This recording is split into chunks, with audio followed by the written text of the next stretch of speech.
อยู่เรือนพังยังดีไม่มีทุกข์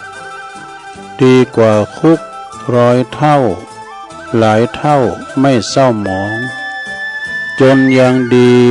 มีศีลธรรมค้ำประคองดีกว่าปองทุจริต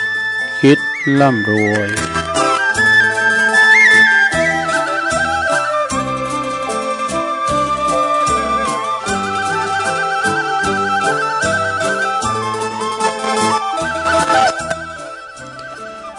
ขอความนอบน้อมแด่พระรัตนตรัย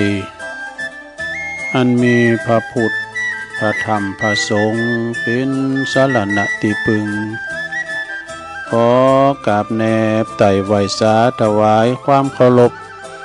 มายังครูบาอาจารย์พระมหาเถระ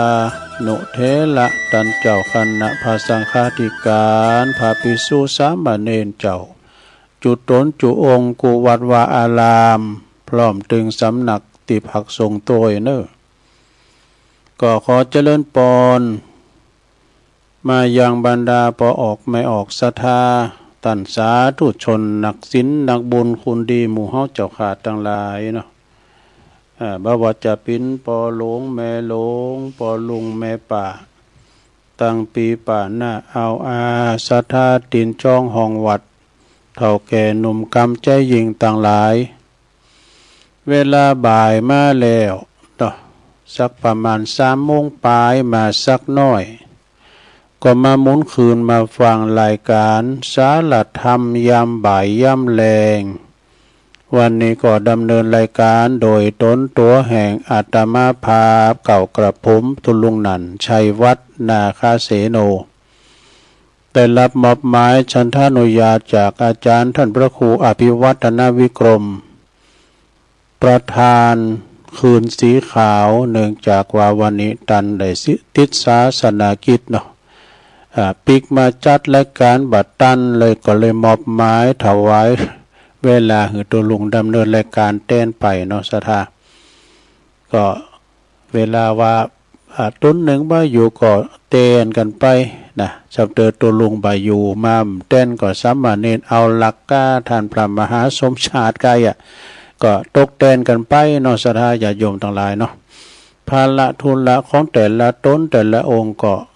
จะมีเหมือนกันหมดเนาะอย่างตัวลุงในถ้าว่าเป็นวันเสาร์เนาะวันเสาร์นี่จะเป็นรายการตัวลุงตอนค่ำนี่ตอนค่ำนี่จะขออนุญาตเนอะถ้าเป็นวันศีลวันเสาร์น่ะตอนค่ำ6 โมงถึง2 ทุ่มนี่จะขอขึ้นเวลาเพราะว่าเขาจะต้องเขารวมสวดมนต์โดยหลวงปอแล้วก็พระเนรเขาจะได้ขออนุญาตถ้าว่าเป็นวันเสาร์นะแต่เมื่อเจ้านี่มาอยู่เมื่อเจ้าก็เป็นจางเตอเมื่อเจ้าวันเสาร์นะเป็นเมื่อแรงเงี้ยได้ก็จะมีกิจกรรมสวดมนต์ไหว้พระกันเนี่ยกันเนาะฉะนั้นวันนี้ก็มาตกมาแตนเปิ่นปะกันวันนี้ก็ตรงกับวันที่วันปุตติ16วันเนี่ยเนอะสถานเนาะวันนี้วันที่16ปุตโตเป็นวันโจกวันใจตัวนี้ไปเก่งกำไรไม่เคยฟังก้า ไปถาฟังโจกฟังลาปุญจ้ะเนาะวันนั้นปุตติ16กรกฎาคมพุทธศักราช2568มานี่เด้อซึ่งก็วันนี้ศรัทธาญาติโยมทั้งหลายมาเข้ารายการแล้วก็วันพุธนี้ก็เป็นวันที่17นี่จะเป็นวันหอทำแล้วเด้อ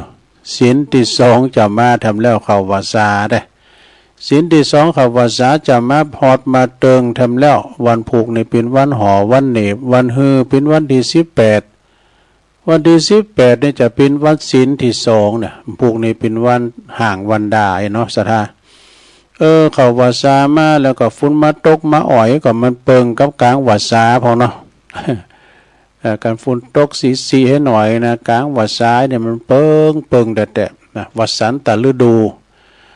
นี่ก็เปิ้นเลยบัญญัติไว้พระพุทธเจ้าเปิ้นบัญญัติไว้3 เดือนครบผลไตรมาสนี้ พระสงฆ์องค์สังฆเจ้าก็จำวัดกันจำวัดสากันบ้าใดเดินทางไปไกลบ้านนอนแหมแก่มือตีไหนตั้งใดแต่ถ้าหากว่ามันจำปีนไปก็สัตตหะกะละนิยังไปได้เกิน7 วันน่ะเนาะ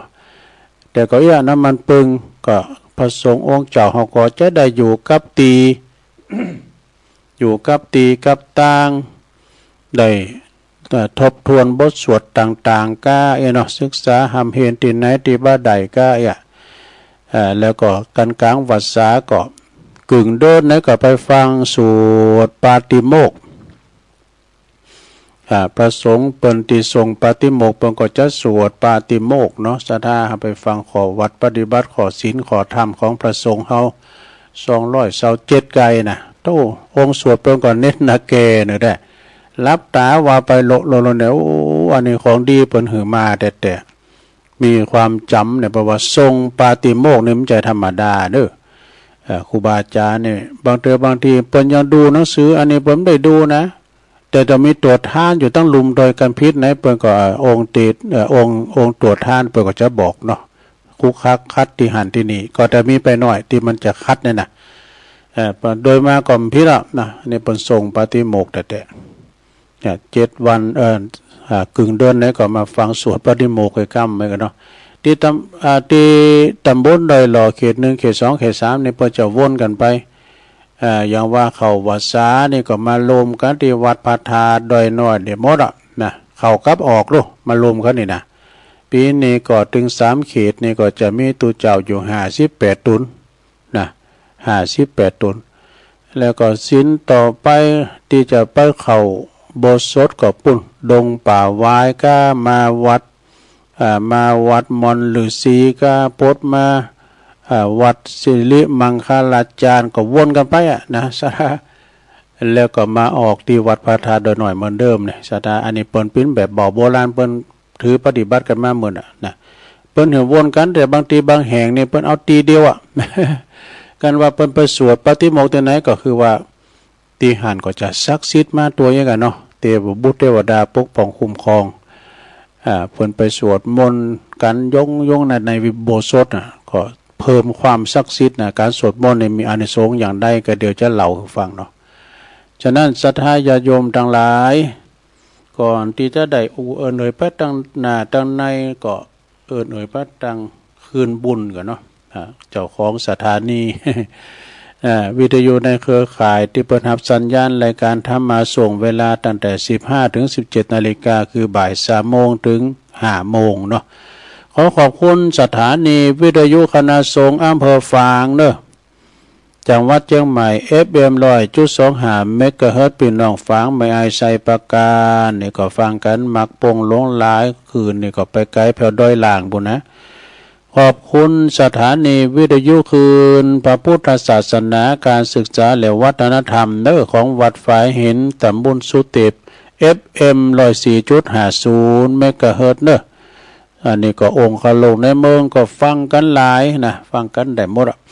ขอบคุณสถานีวิทยุ มนต์เสียงธรรมนะจากอำเภอแม่แจ่มวัดบุพาราม FM 106.25 เมกะเฮิรตซ์เนอะพี่น้องตั้งแม่แจ่มก็ฟังกันหลายขอบคุณสถานีวิทยุมจลลำปาง วัดบุญญาวาสวิหารก็คือวิทยาลัยสงฆ์นครลำปาง FM 106.50 เมกะเฮิรตซ์พี่น้องตั้งลำปางเขลังนครก็ฟังกันหมักโป่งหลงหลายเนอะฟังกันหลายสถาแล้วก็สถานีวิทยุวัดหนองกายด้วยเนอะอำเภอเม็ดแตงปุ่นนะก็เปิดหับสัญญาณไปก็ฟังกันไปต้องขอบคุณทางเจ้าของสถานีกูแห่งตัวเนอกูตีกูตางตีเปิ้นได้ลิงสัญญาณนำรายการอันนี้ไปสู่ท่านผู้ฟังที่อยู่ตั้งบ้านตั้งจองเนาะตั้งหอตั้งเฮินกันไปนะเพราะฉะนั้นก็ศรัทธาญาติโยมเฮาเนาะได้มาฟังการฟังฟังธรรมกันตั้งสถานีเฮาก็ดีเนาะที่เปิ้นได้รับสัญญาณกันไปในโอกาสที่ว่าวันนี้เป็นวันที่เฮาจะได้ฟังฟังธรรมกันก้ายนะ ถ้า เมื่อว่ามาปะกันแล้วศรัทธาญาติโยมตัวลุงก็จะนำเสนอนะเรื่องบุญนี่กันเนอะศรัทธาว่าการถึงวันเรื่องบุญเรื่องบุญเอาจวนการทำบุญดีกว่าทำบาปบุญเฮาต้องหาบาปเฮาต้องละให้วันโกนบ้าละวันพระบ่เว้นนะอย่างตุลุงวานะทำบุญวาลานิจจิตแจ่มใสนะบุญเนี่ยอานิสงส์ของการทำบุญเปิ้นก็ที่ควรหูไว้เนาะบุญเนี่ยโดยตัวไปก็หมายถึงการกระทำความดีนะทำดีทำอย่างกูสิ่งกูอย่างเฮาเอาปัจจัยไปเป็นทานก็ได้บุญอยู่เฮาหือเปิ้นคุณทุกอยากเข็นใจเอาขอน้ำโปจันอาหารหือเปิ้นกินได้ครบได้กินก็ได้บุญอยู่นี่น่ะควรเฒ่าเพิ่นจะข้ามหนทางนะจูงแขนเปิ้นข้ามหนทางก็ได้บุญอยู่หันแก้วมันแตกมันแห้งกูเปิ้นยำเปิ้นซุปแคบไว้เนาะกูมันปักตินเก็บออกให้ก็ได้บุญอยู่เนี่ยบุญทำบุญได้หลายทางเนาะบริจาคเลิศให้กับสภากาชาดอันนี้ก็ได้บุญอยู่เนาะบุญทำได้หลายทางเนาะไปนบไหวกราบไหวนะไปกราบไหวคุณเฒ่าคุณแก่ก็ได้บุญอยู่ยิ่งไปกราบปอกับเมซ้ำได้บุญเนอะศรัทธาเนาะบุญทำได้หลายอย่างนะเนี่ยเพราะว่าบุญโดยเพราะโดยมาจากภาษาบาลีว่าปุญญะเนี่ยปุญญะปุญญังน้ำยากาปุญญะนี่ก็แปลว่าเครื่องชำระเครื่องชำระจิตใจให้บริสุทธิ์สะอาดผ่องใสดังนั้นบุญจึงเป็นเสมือนเครื่องกำจัดซึ่งสิ่งที่เป็นของเศร้าหมองที่เรียกว่ากิเลสนี่กิเลสเนี่ยให้ออกจากจิตจากใจไปบุญก็จะช่วยเฮาลดละเลิกความโลภความหันแก่โตความที่มีจิตใจขับแคบเนาะเป็นอันว่าอันเป็นสาเหตุที่เกิดมาจากความตุกข์ต่างๆนานานะจิตใจเฮาขับแคบหันแก่โตเนี่ย แล้วก็ช่วยให้เฮานะมีจิตใจเป็นว่าและช่วยให้ใจเป็นอิสระพร้อมที่จะก้าวไปสู่การทำคุณงามความดีต่อไปต่างหน้าแถมต่อไปเนี่ยการช่วยเหลือเปินมนุษย์ก็ดีช่วยเหลือสังคมโดยวิธีต่างๆก็ดีทำให้เฮาน่ะได้บุญได้กุศลต่างๆมากมายเมื่อกันเด้อศรัทธาเนาะซึ่งในดินนี้เปิ้นก็รวบรวมอานิสงส์ต่างๆที่ได้จากการทำบุญทำกุศลรูปแบบต่างๆให้ฮู้ไว้นะแต่อย่างได้ก็ตามการทำบุญก็ควรที่จะทำโดยจิตโดยใจทำโดยที่บ่หวังผลตอบแทนใดๆทั้งสิ้นนะก็คือจะเกิดอานิสงส์แห่งการทำบุญบุญทำแล้วก็อิ่มเอิบใจว่ะเป็นความที่ว่าปีติอิ่มเอิบใจกุศลนั่นก็คือความเฉลียวฉลาดเกิดสติปัญญาหูดีหูชอบหูดีหูบดีหูจักบาปบุญคุณโตเรียก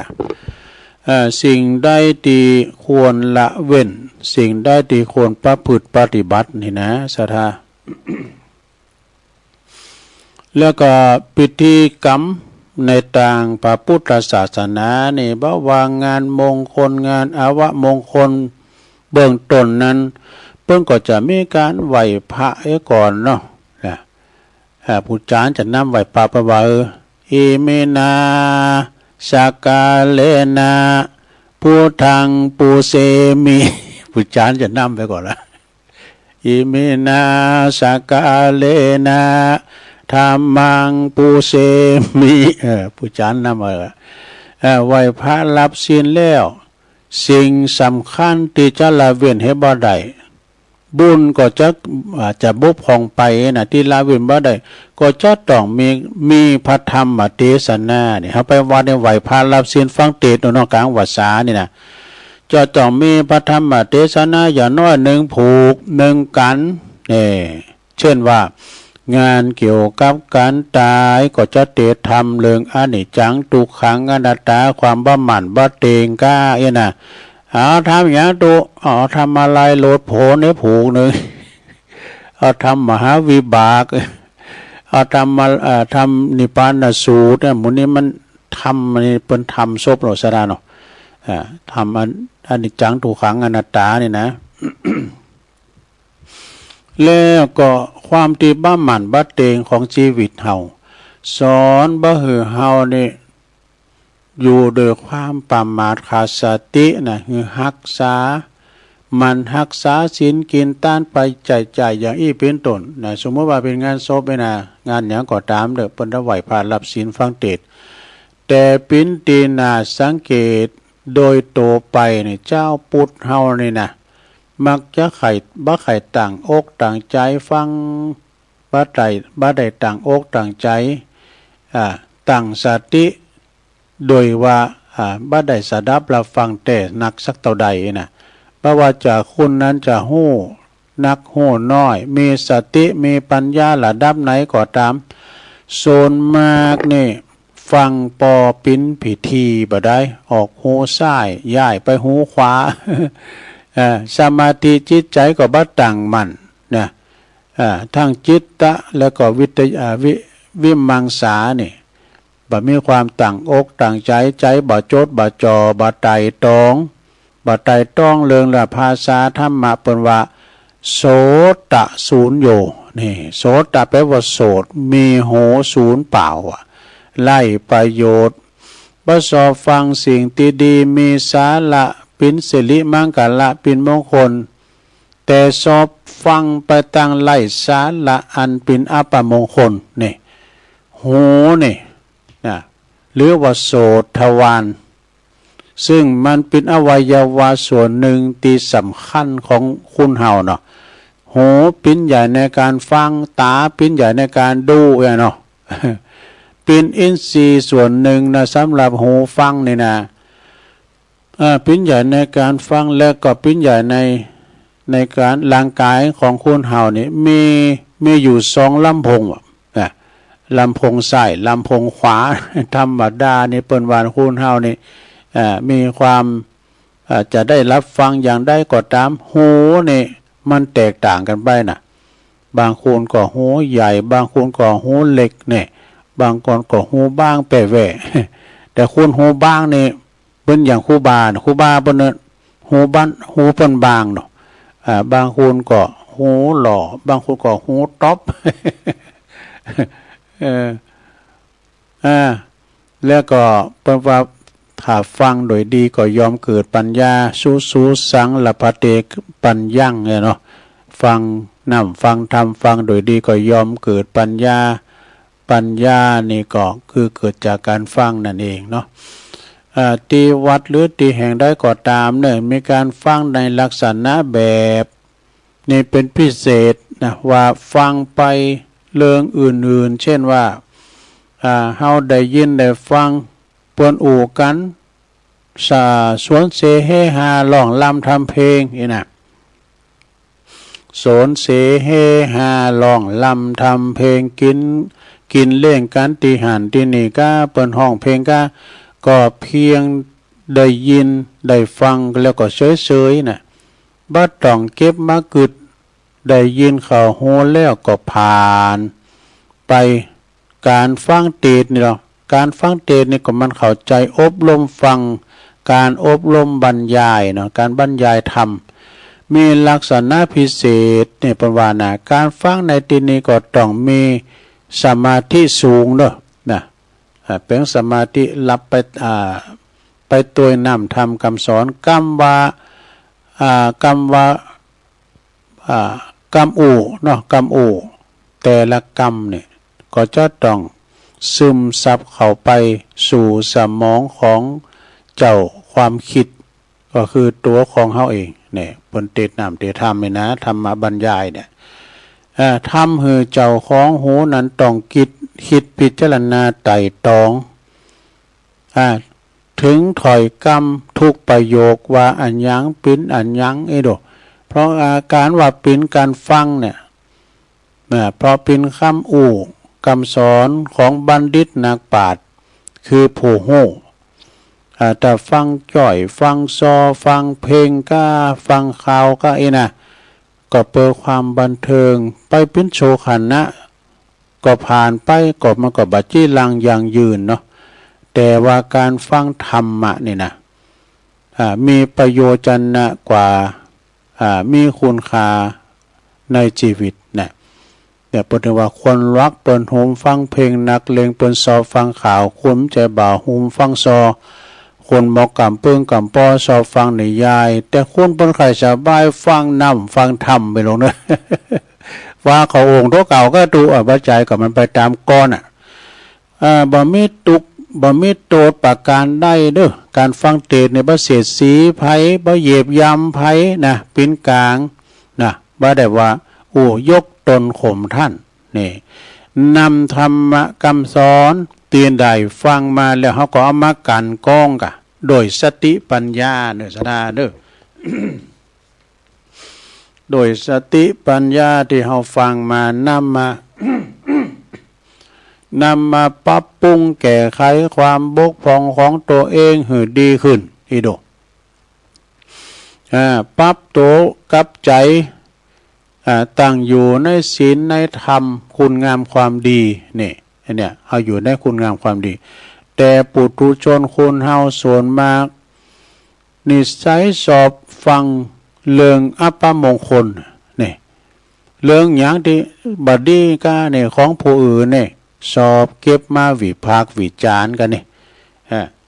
สอบเก็บมาวิพากษ์วิจารณ์สอบฟังคำติเต้นนินตาเล่าหนาจ้าขวัญใส่ไล่ไปสีผู้อื่น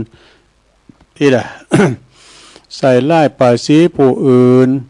แล้วก็สอบจดจำไว้ดีได้ดีเหมือนกับถังขยะดูสระ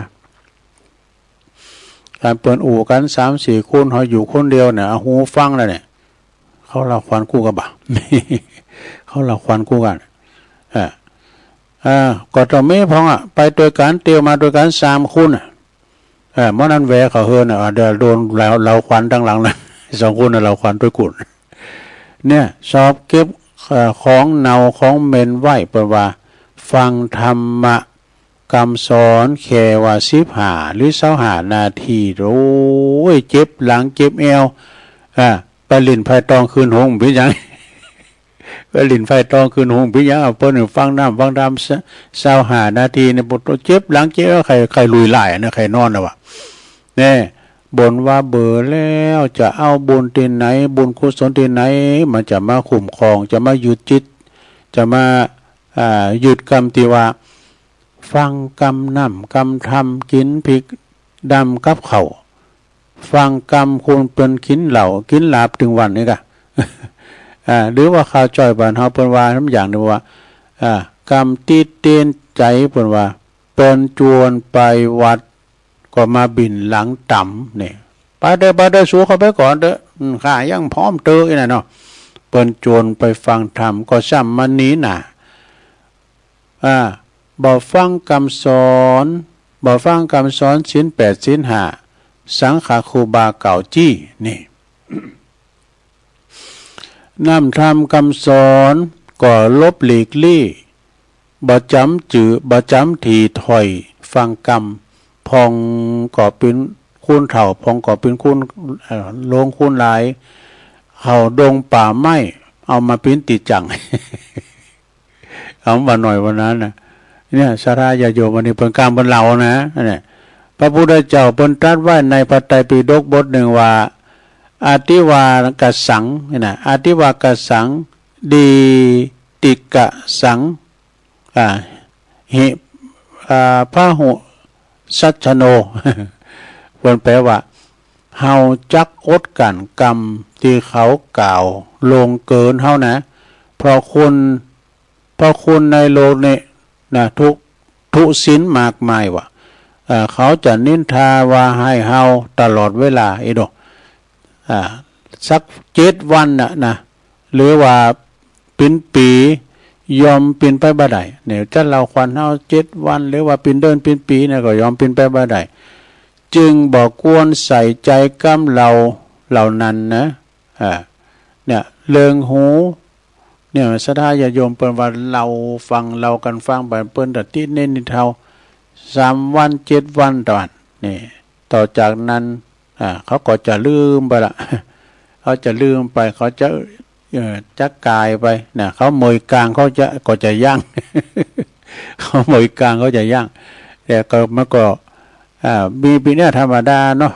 การเราขวัญกันก้าเนี่ยมันเป็นโลกธรรมทั้งแปดเนาะโลกธรรมทั้งแปดเนี่ยมีลาภเสริมลาภมียศเสริมยศมีสรรเสริญมีนินทามีสุขมีทุกข์อย่างเนาะสดายาโยมเนี่ยนะเรื่องบุญพดไปรับบุญอ่ะนะต่อไปเอาเรื่องบุญในมามกรรมก่อนเนาะสดาเรื่องการทำบุญทำกรรมหนึ่งเกิดสดาอันเดเจ้าก็มีมาในธรรมเนอะก็การทำบุญทำกรรมหนึ่งอันนี้ปฏิบัติปูจาเนาะนั่งสมาธินี่ข้อที่หนึ่งในนั่งสมาธินะอย่างน้อยวันละ15 นาทีนั่งกำหนดลมหายใจพุทโธพุทโธไปใจหรือว่าจะเดินจงกรมก็ได้นะอานิสงส์นี่เปิดสติปัญญาติจะเฉลียวฉลาดนี่ขึ้นทั้งภพนี้แล้วก็ภพหน้านี่เป็นว่านะสัทธาเปิดจิตใจของเฮาในสว่างผ่อนปลนจากกิเลสแบบเป็นว่าปล่อยว่างได้ง่ายว่ะจิตจะหู้วิธีแก้ไขปัญหาชีวิตโดยอัตโนมัติชีวิตก็จะเจริญรุ่งเรืองเนอะจะเจริญรุ่งเรืองการกรุงรุ่งเรืองบ่มีวันอับจนนี่เนอะเพราะว่าผิวพรรณวันนะผ่องใสนะการเจริญเมตตาภาวนาเดินจงกรมนี่นะสุขภาพและจิตใจและจิตสุขภาพกายและจิตก็จะแข็งแรงว่ะนะ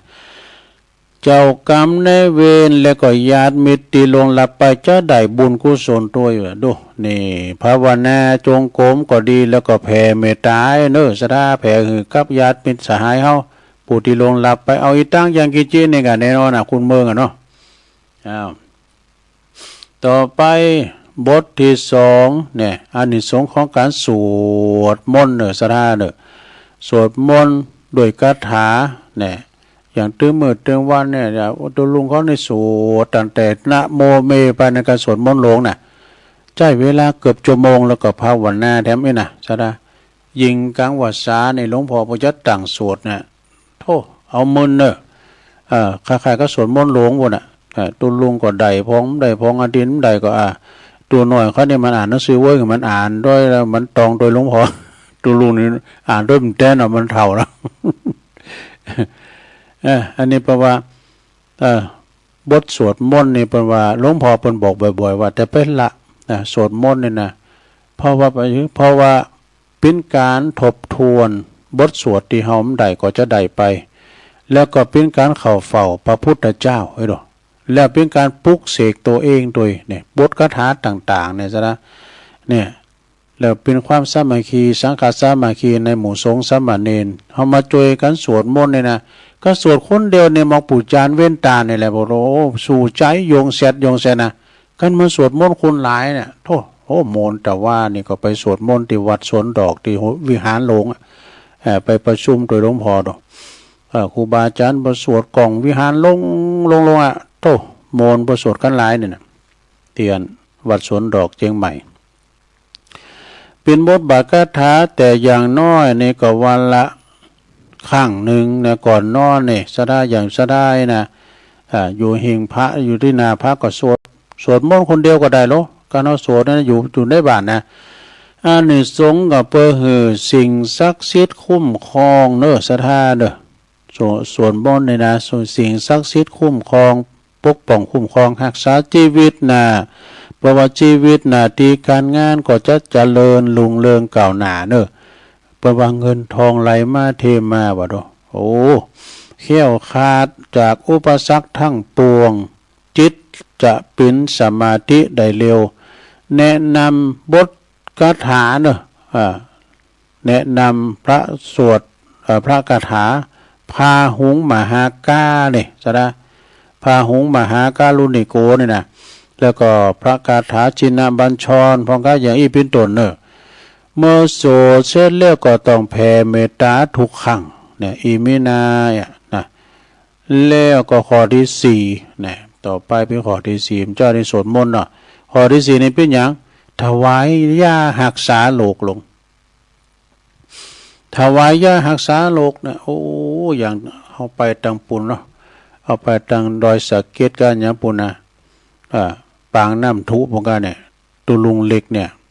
เปิ้นเป็นพระผู้เฒ่าแต่เปิ้นมีกำลังวังชาเปิ้นแปลงน้ำเปิ้นอันแปลงยาผงยามยังยาทานเนี่ยเอาแจกฟรีเปิ้นมาเอาฟรีไปก็มีเนี่ยเปิ้นตานยาหรอกเปิ้นสุขภาพแข็งแรงตุ่มน้ำยากันเนี่ยเลงคุณตึงเมืองตึงงานนี่เด้อไปที่ไหนไปก็เลงตุ่มน้ำยาเนี่ยเนาะศรัทธาของตุลุงเล็กการรักษานะเป็นว่าการถวายยารักษาโรคเฮือวัดก็ตามเนาะเป็นยาเป็นว่าอย่างก็ยาสามัญประจำวัดประจำบ้านตึงมีดูมีจับผ้าบาดก็มียาทิ้งเจอก็มียาแผลแดงก็อย่างมันตึงมีดูเจ็บหัวโมตาก็ยาพาราเนี่ยหรือว่าเขาจะออกเงินรักษาออกเงินการรักษาเหือนพระก็ตามเนาะที่โรงพยาบาลแต่ว่านี่ก็ตั้งคณะสงฆ์โดยเจ้าคณะตำบลหลวงพ่อเขาเนี่ยเปิดก็ไปเยี่ยมท่านพระครูวิพาทวรคุณโรงพยาบาลสวนดอกเนาะแล้วก็ไปมอบปัจจัยพระภิกษุอาพาธหลายหมื่นอยู่ก็เปิดก็ไปมอบละเรียบร้อย ก็ไปพวกคุณเฮานี่ซะได้เนาะเวลาว่าเฮาไปเยี่ยมคุณไข่ว่าเฮาก็ตามเดี๋ยวไปมาเยี่ยมเฮาก็ตามเนี่ยมันกัดโอ้ยอย่างครูบาอาจารย์เนี่ยไปกันหลายไปเยี่ยมอาจารย์พระครูวิพาทวรคุณเปิ้นจุบบ่ให้กันน้ำตาไว้ได้หันครูบาอาจารย์มาเองกะตัวลุงก็ไปปันป้อนบ่โอ้ขอปันหอมปันหายเด้อเองกะยกมือไหว้เพราะว่าอายุเดียวกันไปออกเงินการโรงพยาบาลหรือกับโรงพยาบาลก้าเนี่ยมีอานิสงส์นะก่อให้เกิดสุขภาพลมเย็นทั้งครอบครัวบ่ดูนี่สถาโรคตีบ่เกยหายก็จะทุเลาไปสุขภาพกายจิตแข็งแรงอายุยืนทั้งภพนี้แล้วก็ภพหน้าถ้าป่วยก็จะบ่ขาดแค้นคุณที่เป็นมารักษาศรัทธาเนาะนี่อันนี้ขอถวายยารักษาโรคนะเปิ้นเจ็บปิ่นยินอุ่นอย่างที่ไหนเอาไปผอไปกอยไปรักษาพยาบาลเปิ้นนี่นะอย่างเอาไปโรงยาสนดอกกับเวลาเพนี่นะเปิ้นจะมีมาถวายเพเนาะแล้วก็เปิ้นก็ถวายปัจจัยด้วยนะเปิ้นมีเจ้าภาพหรอโอ้ไม่ได้ไปโรงยามื้อเนาะดูโรงยาเตียงก็วางเมื่อกันศรัทธาเนาะเตียงคุณหมอที่เปิ้นรักษานะที่คุณเจ็บปุ่นปวดคุณป่วยมาเนี่ยพาไปสู่สามเณรก็นอนกันไปมี2 แถวกันนะของยาอันดับข้อที่4เนี่ยทำบุญตักบาตรทุกเช้านี่อันนี้สงอย่างได้เนี่ยเราทำบุญตักบาตรกูเจ้าการไปวัดก็ดีไปใส่บาตรตั้งวัดก็ดีแล้วเปิ้นมากุมเข่าติ่มตูโหเฮาเนี่ยตัวอันนี้สงแห้งเนี่ยสถานเนี่ยก็บุญมาจูตีถึงประตูโหเปิ้นว่านะบางทีนี่มาถึงตีนขันใดกันนะเปิ้นมาจูตีบุญมาจูตีเนี่ยได้บุญเนอะซะนะเนี่ยใส่ไปเถอะมีข้าวสุกกามหยังก็ใส่ไปถ้าว่ามีหยังเหลือแก่ก็สตางค์ใส่เช้านี่อันเป็นจิโดตัวลุงเคยไปอันนั้นเจอกับเปิ้นมีหยังเอาไปซื้ออันนั้นตุการทำบุญตักบาตรทุกเจ้า อานิสงส์นี่ได้ช่วยเหลือศาสนาต่อไปทั้งภพนี้แล้วก็ภพหน้านี้จะบ่ขาดแคลนอาหารนี่ซะนะจะบ่ขาดแคลนอาหารตายไปก็บ่หิวโหยอยู่ในภพตีบ่ขาดแคลนข้าวปลาอาหารที่บ่ขาดแคลนข้าวปลาอาหารอุดมสมบูรณ์นี่เหมือนกับเปิ้นช่วยแปลงโฮงโคเพราะว่าไผได้แปลงโฮงโคถวายไผบ่ช่วยกันออกปัจจัยโฮงโคนี่นะแปลงโฮงโคเนี่ยมันตึงมีอับจนกันอยากนะเพราะในโฮงโคมันจะมีข้าวน้ำโภชนาอาหารกูสิ่งกูอย่างเปิ้นไปทำอาหารก็ไปที่โฮงโคน่ะเนาะข้าวน้ำกำกินมีหันพร้อมหมดเปิ้นแปลงโฮงโคนะก็ไปช่วยเปิ้น อ้าวทำบุญตักบาตรทุกเช้าก็จบไปต่อไปเป็นข้อที่ห้า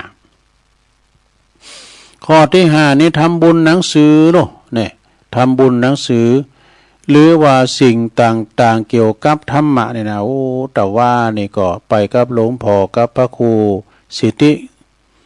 พระครูสิทธิกิตยาภรณ์เลขาเจ้าคณะอำเภอนะวัดกู่ไร่มือไปกัน3 ตุนนะโพสไปสู่มากาลาวะหลวงปู่ครูบาหน่อยวัดศรีดอนมูลนะเปิ้นก็แจกหนังสือธรรมะมาเนี่ยผู้กอดลุงจะมาออกมนต์เจ้านะมันเป็นหนังสือมัทุลัทธวาลีเนี่ยมั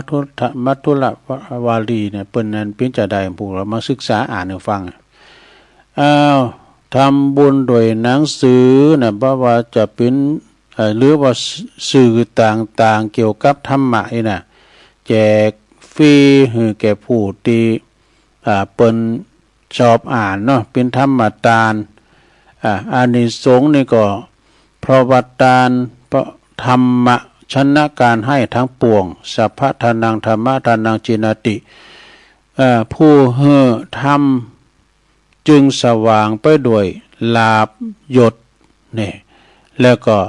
สรรเสริญปัญญาแล้วก็บารมีเนอะมีอย่างประว่ามีอย่างท่วมท้นเนี่ยสรรเสริญบารมีนะ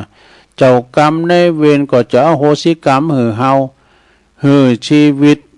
จะลุงเรืองการกรุงลุงเรืองอย่างไม่คาดฝันนี่หนังสือธรรมะเนี่ยนะไปที่ไหนก็ตามเด้อเปิ้นตึงแจกดูแจกหนังสือธรรมะนี่นะสถาเปิ้นแจกตานเนาะ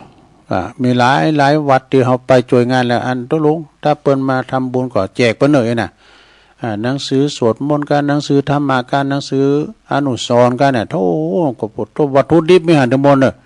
อย่างตุลุงวามเดี๋ยวนี้ก็เป็นวัตถุดิบในหนังสือนั่นเนี่ยนะการต้านอย่างหลายอย่างเนี่ย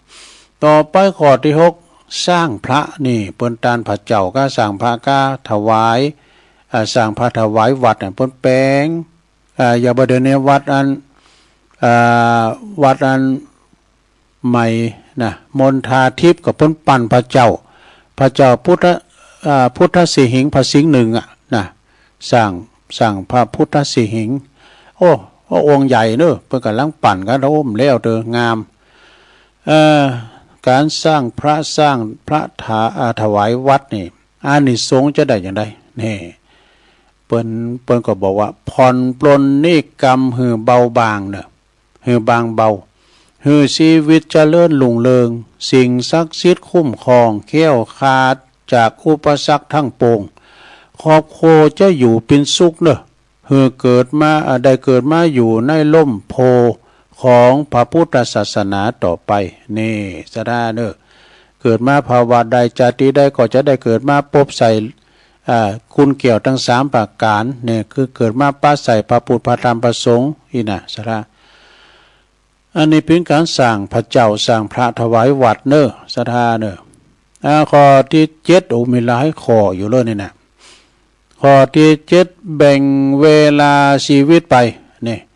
เพิ่นแบ่งเวลาชีวิตไปโบสถ์ชีพราหมณ์เนอะโบสถ์ชีพราหมณ์หรือว่าโบสถ์พระโบสถ์ตุเจ้าเขาเนี่ยอย่างน้อย9 วันก็ขึ้นไปนะอย่างน้อย9 วันขึ้นไปนะบางคนเนี่ยเปิ้นโบสถ์ถึง3 เดือนถึงว่าษากันนะตุเจ้าหมายก็โบสถ์ไปกับปฐพกับปฏิทินเนี่ยบ่ได้มันจะออกภาษาบ่ได้มันจะออกภาษายังมุนแต่มุนว่าว่ะดู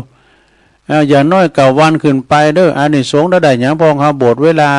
9 วันกันเนี่ยนะโบสถ์ชีพราหมณ์ก็ดีโบสถ์พระก็ดี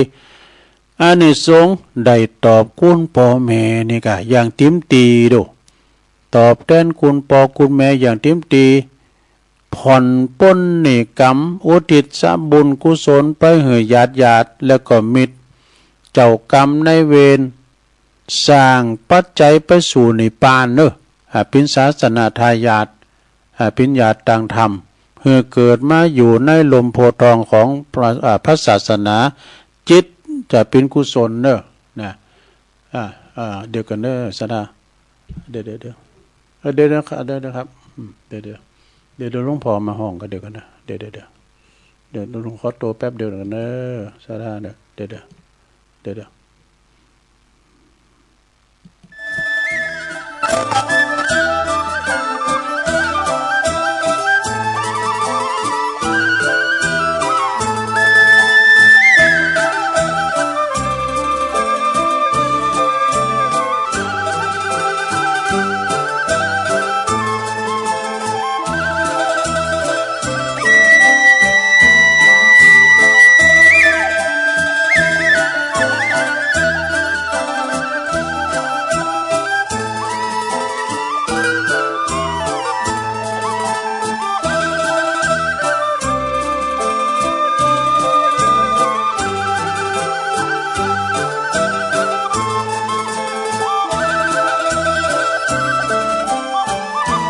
ศรัทธาญาติโยมตุลุงขอตัวแป๊บนึงนะขอตัวแป๊บหลวงพ่อมาห้อง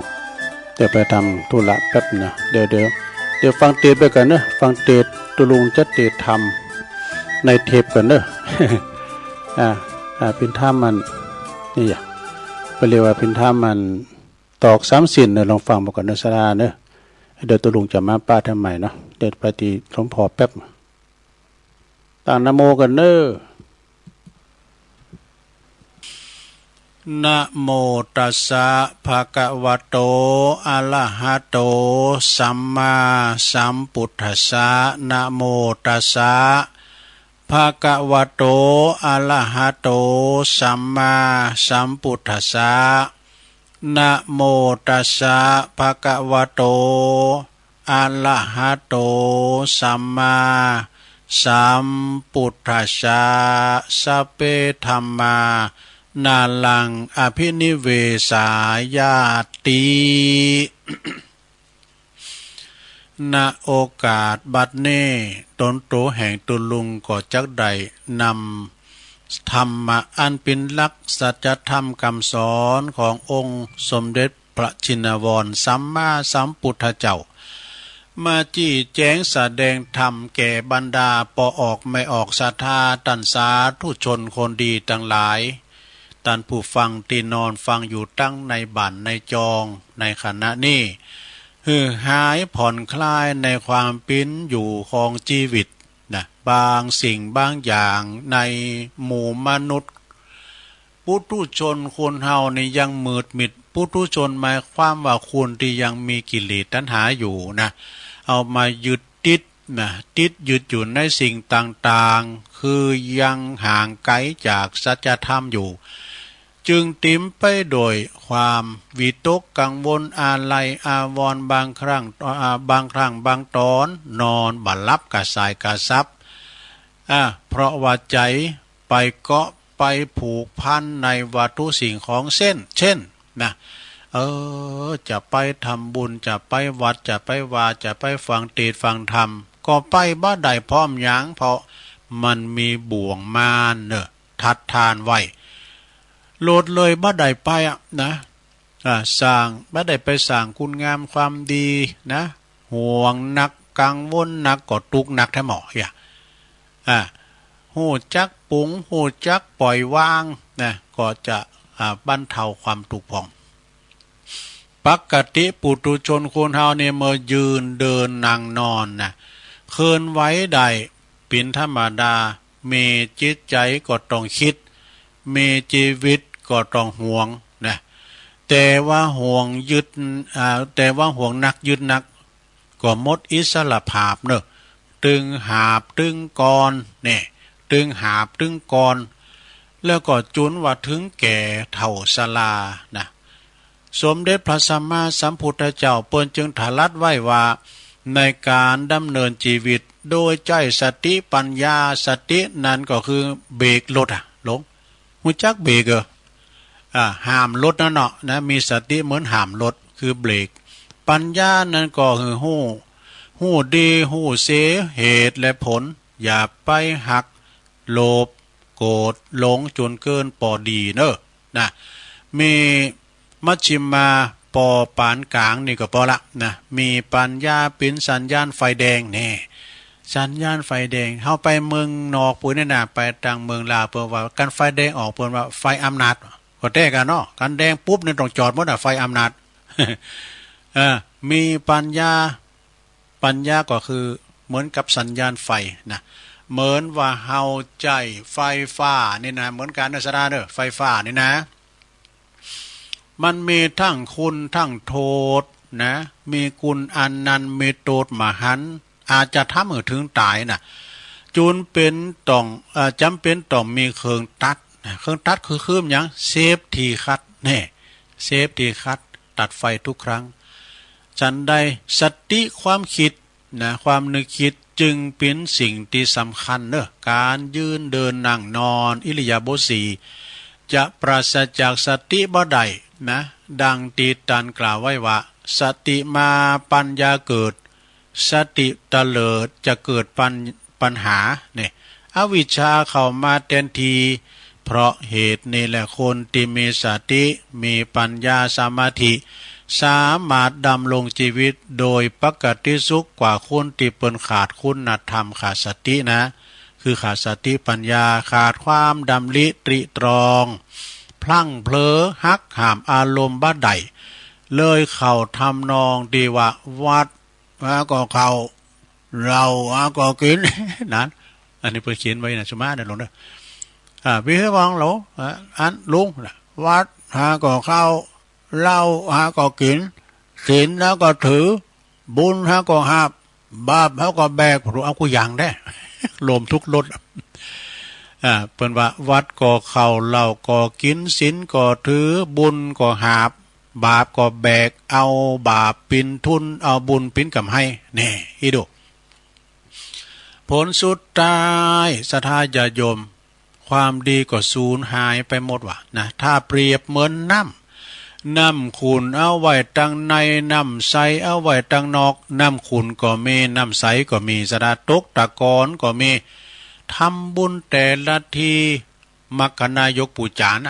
พออาจารย์เนี่ยเพิ่นจะสุมาโดดเพิ่นจะสุมอกสุมาเอาน้ำขมิ้นสุ่มปล่อยยอดานเนี่ยขอสุมาลาโตตีได้โล่งล่ำกำเกินเนาะได้ยกตีต่ำได้ย่ำตีสูงสับเตยก่อนละอ่อนมาเวทวันมากินพองโกปินว่ากายอย่ากรรมว่าจีกรรมมโนกรรมปอจันปวดตะว่าไปหมดนะกายยาตัวเลวาจีตัวเลมโนตัวเลปอจันนั้นตันว่าใจเป็นนายกายเป็นบ่าวนี่คือว่ามันจะว่าเป็นบ่าวที่ว่าบ่าวสาวนะบ่าวนี่เพิ่นว่าหับใจหรอนายนี่ก็คือว่าเป็นนายเฮาคือหยังใจเป็นนายเนี่ยใจมันบัญชาการนะอย่างตัวลุงเคยเตทำเนี่ยนะกายนครตัวเฮานี่เป็นนครแห่งมดนครแห่งโลกสิ่งที่มาสิงสถิตอยู่ในตัวเฮานี่มากมายนะซะดาพยาธิพยำเนี่ยมันเฮาพินโลกของมันนะมันอยู่ที่กินมานะโอ้ผมได้ถ่ายยาจัดมันจะถ่ายยาโอ้กูพินบาปหลงพยาธิจะตาย อันนี้ก็มันมักลาเนาะเนี่ยจิตเปิ้นว่าเรียกว่าจิตตนครเนี่ยเปิ้นว่านะเปิ้นว่าหยังเปิ้นว่ามีพญาเต้าไทยชื่อว่าจิตตลาดก็คือใจของเฮาเนี่ยผู้อยู่ภาษาหอคำเนี่ยมันกว้าง1 ศอกยาว1 วาวัดตั้งนาได้1 คือปะดุส่วนว่าประตูมี6 บานกันเด้อ6 จองกันเด้อมีหยังอายตนะภายในภายนอกมีตาหูจมูกลิ้นกายใจเนี่ยแล้วก็เวียงใจอันใหญ่กว้างนั่นแล้วก็คือกายของเฮาเนี่ยนะเวียงใจอันใหญ่กว้างเนี่ยนะคือกายคือตัวของเฮาเนี่ยหรือว่าตัวของเฮาเนี่ยนะกว้างศอกยาววาเนี่ยวัดลงนะก็ได้คืบเดียวเปิ้นว่ามีเทนกาเนี่ยแล้วเฮาปิ้นว่าหยังมีเทนกาก็คือได้แก่ศีล5ศีล8นี่ซะดามีสาลีการใจดำแก้วสีเทียนกับโตนอันนั่นก็หมายความว่าเป็นดาบเทนกาก็คือศีล5และศีล8เนี่ยสดาญาติโยมทั้งหลายใจเป็นนายกายเป็นบ่าวถ้าว่าใจมันสั่งแล้วบ่าวด้วยตามแล้วกายนะฉันด้วยเฮาก็เป็นขี้ข่าของใจเหมือนกัน ใจมันเกิดไปหมดสดาญาติโยมทั้งหลายโอ้เขาหยิบปืนนี่มาลำมาโรยลำเลยอ่ะนะสำเดือเขาก็ตัวใจเขานะใจคืนละใจสั่งละไปบ้างเอากายไปไหนไปป่นธนาคาร ไปป่นร้านทองเนี่ยมันใจมันเกิดไปโดนแล้วก็กายมันก็ตัวนี้เขายังมาลำมาโรยลำเลยอ่ะเกิดไปโมดชดากายตัวนะใจเป็นนายกายเป็นบ่าวใจเป็นพญาผู้บัญชาการเนอะนะกายเป็นผู้หับใจจึงเป็นจักสำคัญในตัวคนนะใจเกิดดีก็มีสุขนะลงเนอะเกิดไปตังบุญนี่นะถ้าใจเกิดท้ายใจเกิดพิษก็เป็นตุกทำแล้วนะกายพลอยได้รับผลกรรมไปตุยแล้วแต่จะหากจะมากหรือน้อยนะตันศรัทธาสาธุชนทั้งหลายตันผู้ฟังทั้งหลายคุณเฮานี่ยังเวียนว่ายตายเกิดอยู่ในห้องวัฏสงสารอยู่ก็เพราะว่ามันมีกิเลสมีวิบากกรรมปิ้นเสมือนบ่วงหรือว่าเจิกผูกมัดไว้นะทำบุญครั้งคราใดก็ปนมมือว่านิพพานังบาลมังสุขังแต่ว่าไปบ่ถึงสักเตือนิพพานเนี่ยบางคนว่าบางตันเข้าใจว่านิพพานเนี่ยก็ตายไปแล้วจึงแต่ไปนิพพานกันเนี่ยยังเข้าใจผิดอยู่เปิ้นก่อนในธรรมเนี่ยเปิ้นขึ้นว่าความจริงนิพพานเนี่ยอยู่ไกลๆกับตัวเฮานี่แหละนะอยู่กับตัวเฮานี่แหละนิพพานนังนิพพานก็คือการดับหรือว่าการยินการดับหรือเย็นยังมีลมหายใจอยู่เนี่ยกองดับกองกิเลสก็คือโลภะโทสะโมหะมานะทิฏฐิความอิจฉาริษยามารพวกนี้ห้ามไว้บ่ให้ไปนิพพานนี่เมื่อดับได้บังคับได้มันก็จะเย็นลงเย็นเบิกบานสำราญใจอุปทานความยึดมั่นถือมั่นนะตัวมารตัวที่สำคัญมี3จำพวกกันนะคืออย่างปุตตังบาลีแปลว่าปุตตัง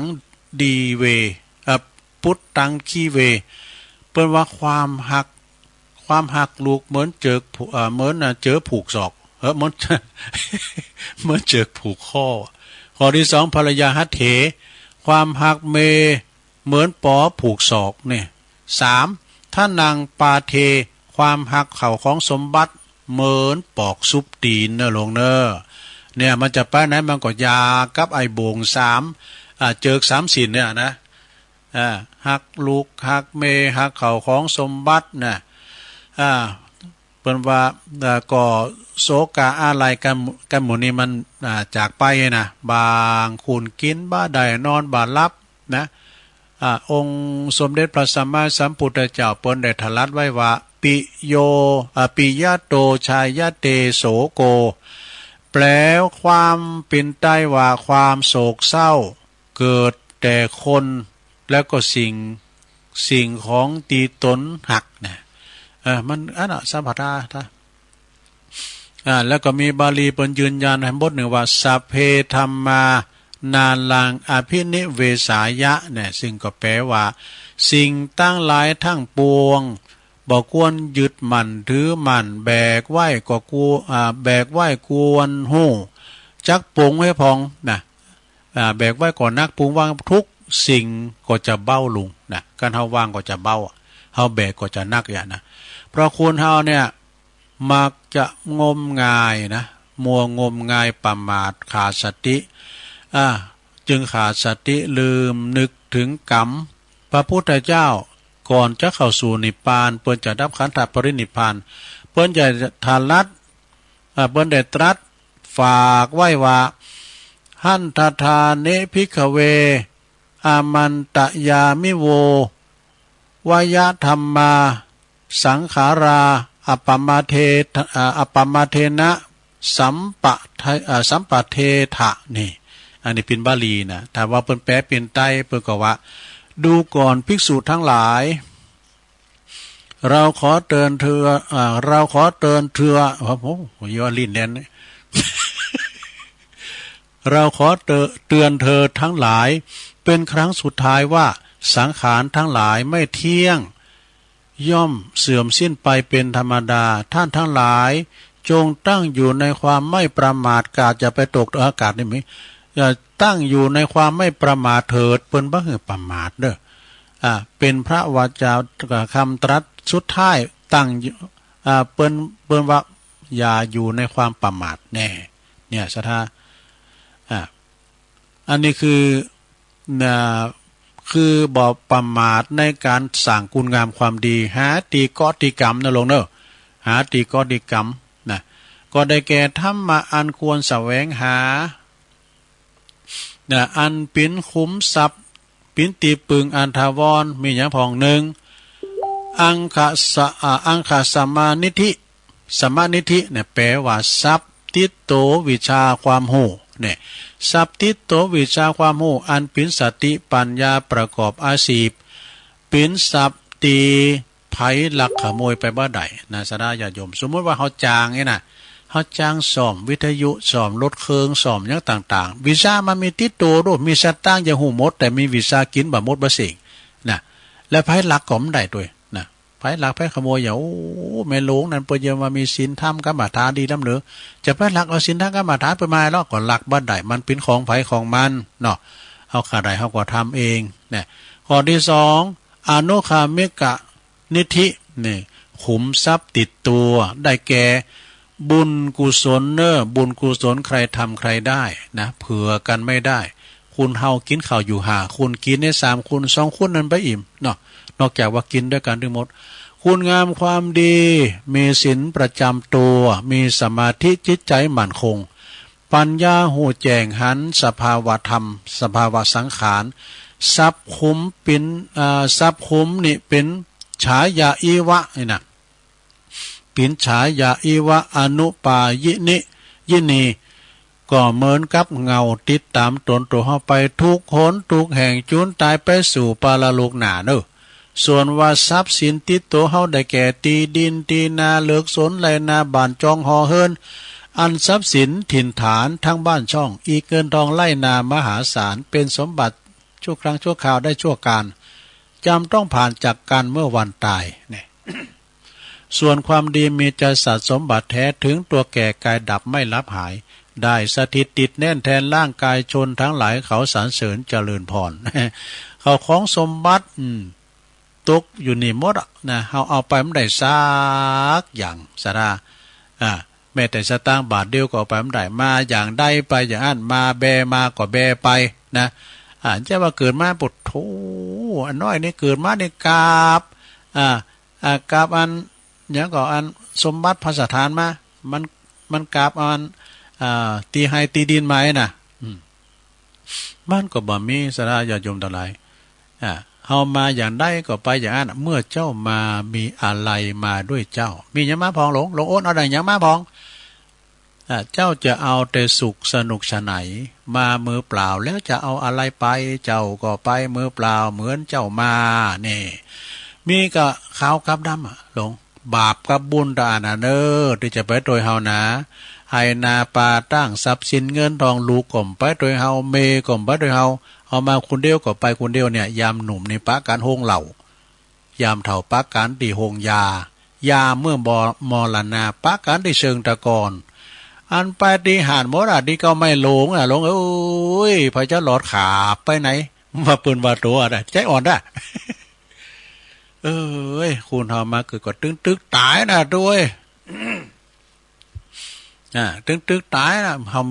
มาได้ยินลุงนานเฒ่าแล้วนะมันบอกเกือเปิ้นอู่เฮาไปดีใจอ่อนแหมหน่อยก็ตุเขาเนี่ยจะได้มาโสดเนี่ยลุงนานน่ะกุศลธรรมะกุศลธรรมะมันก่อนลุงนานเป็นตุ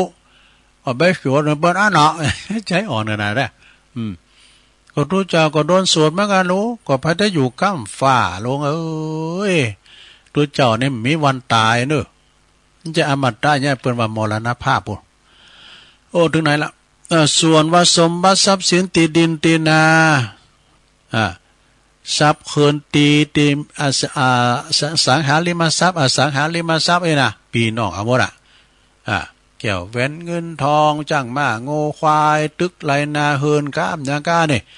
รถกายานพาหนะก็บ่สามารถจะติดตามเฮาไปโดยใดนะโอ้ไหนกับเมืองเนี้ยเม็กซิโกตุลุงหันในโทรทัศน์นะ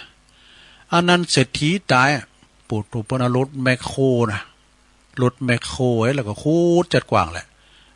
แล้วก็เอาเศรษฐีนางอยู่ในรถเบนซ์ฟังถึงรถเบนซ์นะปุถุพิธีเสียดายรถเพื่อเข้าใจเป็นหือแต่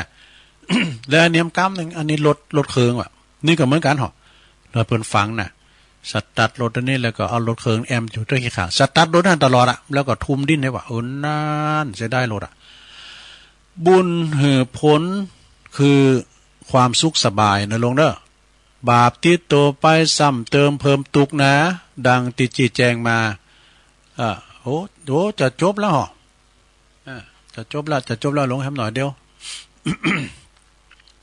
ศรัทธาสาธุชนตันตั้งหลายพึงรีบขนขวายหาตีปึงตั้งจิตตั้งใจหือจีรังยังยืนเนอะมันกินมันต้านไปลงเนอะนะมันกินมันต้านไปใจซอหาตีเกาะตีกำน่ะเปิ้นว่านะปาท้ายังเข่าห่อเฮาไว้เนอะไปซอหาเฮ็ดเปิ้นห่อขอตอนไปหมดห่อไปได้กินเนาะถึงขาบมาก็ไม่ได้กินจากนั้นก็ห่อข้าวไผห่อข้าวมันเนี่ยแปลงเอาเด้อเลิกยึดมั่นถือมั่นในวัตถุสิ่งของเสมือนเอาเจิกเอาตอกสามสินมาผูกมัดสมมาเนี่ยมัดตีนมัดมือ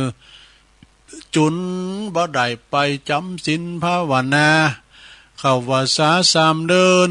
มีอยู่12ศีลก็ยังกึดอยากที่จะไปวัดไปได้กี่ศีลนะดังจี้แจงแสดงมาเนอสถานในอวสานแห่งการแสดงพระธรรมเทศนานี่เนาะโดยอนุภาพเดชาอนุภาพด้วยเดชานุภาพแห่งกุลพระศรีรัตนตรัยสิ่งศักดิ์สิทธิ์ทั้งหลายอันมีเกี่ยวเจ้าทั้ง3ประการและก็โดยอำนาจบุญกุศลที่ตั้นตั้งหลายได้กระทำป่ำเป้งมาในวันนี้ก็ดีจุงปิ้นพลวะปัจจัยเนอะบันดลบันดาลหือตันตั้งหลายประสบความสุขความเจริญสมหวังในสิ่งที่พึงปรารถนาแล้วก็เจริญโดยอายุวันนะสุขภาละปฏิภาณสมบัติตลอดที่พาราตีการเทินแสดงพระธรรมเทศนาเลิง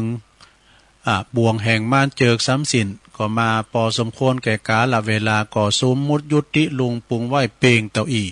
เอวังก็มีด้วยประการฉนัยสาธุสาธุสาธุเอาแล้วจบลงไปแล้วศรัทธาญาติโยมทั้งหลายเจิก3สินบ่วงแห่งม่านเนาะก็เลยเอามาเทศนาไว้บ่อยๆ ก็เป็นการเตือนสติเปิดว่าซอหาปาทายังเข่าหอของเฮาอีน่ะก็มีหลากหลายสำหรับในธรรมผูกนี้เนาะเปิดบ่หือประมาทเน้อศรัทธาเน้อก็จบลงไปเป็นน้ำธรรมคำสอนแบบธรรมบรรยายสำนวนโวหารเนาะบางทีตุลุงก็เอามรดกธรรมพองเตดแบบสาถาโวพองเนาะ มาเราสู่จูกันฟังศรัทธาญาติโยมต่างหลายคุณเฒ่าคุณแก่หายงอมหายเหงากันไปเนาะคุณหนุ่มคุณกำเปิ้นฟังศรัทธาเปิ้นก็ไปเยการทำงานของไปของมันไปนะคุณที่เปิ้นเคยฟังปิ้นประจำก็ฟังกันไปสัพพะทานังธรรมทานังสุสังหลปฏิปัญญังฟังกันไปตุลุงเขาก็มีนาทีก็ว่ากันไปเนาะก็เดี๋ยวจะเอาเนียมกรรมในศรัทธาญาติโยมหลายเวลาตุลุงมีหลายอยู่ด้วย แต่ปินชาดกก็ว่าแมนเด้อมีแม่ยิงคนหนึ่งนะโอ้เปิ้นมีลูกหลายคนปอดจายมี7คน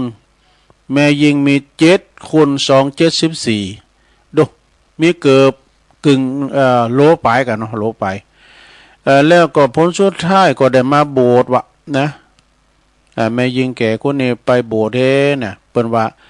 คือพระเทรีองค์นี้นะ เป็นฆราวาสฆฤหัสถ์นี่มีลูกอยู่7 คน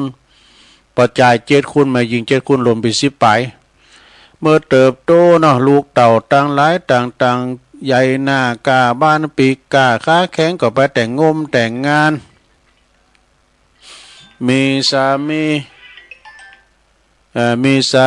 มีภรรยานะก็คือไปปีนเคยปีนป้ายกันไปหมดนะลูกต่างหลายนี่ก็หันว่าแม่เนี่ย